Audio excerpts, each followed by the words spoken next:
To story and soul channel. இப்போ வந்து BEO TET exam படிக்கிறவங்களுக்கான சயின்ஸு பார்க்கலாம். சரியா? சயின்ஸ் சப்ஜெக்ட்டு எனக்கு ரொம்ப பிடிக்குன்னு சொல்லியிருக்கேன். அதனால் இந்த பாடம் காந்தவியல் பற்றி நம்ம இந்த வீடியோவில் பார்க்க போகிறோம்.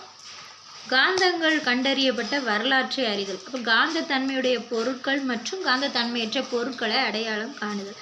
அப்புறம் காந்தத்தின் வட துருவம் தென் துருவத்தை பற்றி வேறுபடுத்து. ஒரு காந்தம் இருக்குன்னா அதுக்கு வட துருவம் இருக்கும், தென் துருவமும் இருக்கும், நமக்கு தெரியும். காந்தத்தின் பண்புகளை அட்டவணைப்படுத்தல். அப்புறம் மின்காந்த தொடர்வண்டி இயங்கும் விதத்தை விளக்குதல்.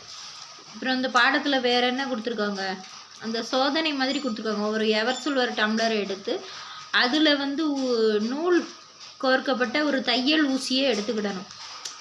இப்போ அதுக்குன்னு ஒரு டயக்ராம் போட்டிருக்காங்க, உங்களுக்கு தெரியுமான்னு தெரியல.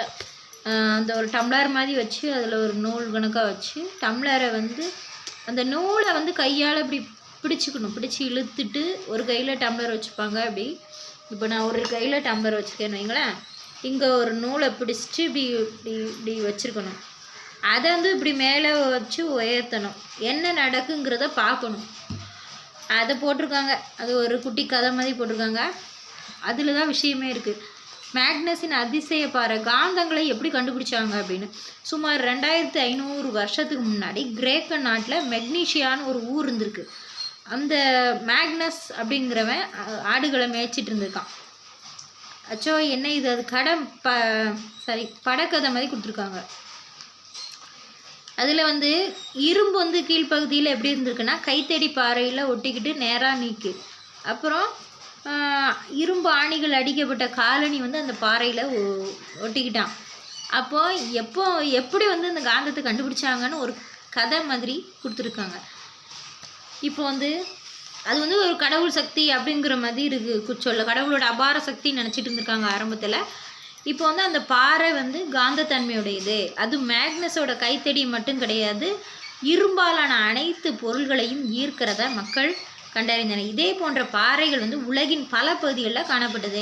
அப்போ இதே போன்ற பாறைகள் என்னெல்லாம் சொல்கிறாங்க, காந்தத்தன்மையுடைய பாறைகள் சிறுவன் மேக்னஸின் பெயரால் மேக்னட்டுன்னும், அதன் தாதுக்கள் சிறுவன் மேக்னஸின் பெயரால் பாறைகள் கண்டுபிடிக்கப்பட்டதுனால மேக்னீஷியா என்ற ஊரின் பெயர் வந்திருக்கலாம் அப்படின்னு சொல்லுவாங்க. காந்தத்தன்மையுடைய தாது என்ன சொல்கிறோம், மேக்னடைட் சொல்கிறோம். இவை இயற்கையான பாறைகள்ங்கிறதுனால அதுக்கு ஒரு குறிப்பிட்ட வடிவம் கிடையாது.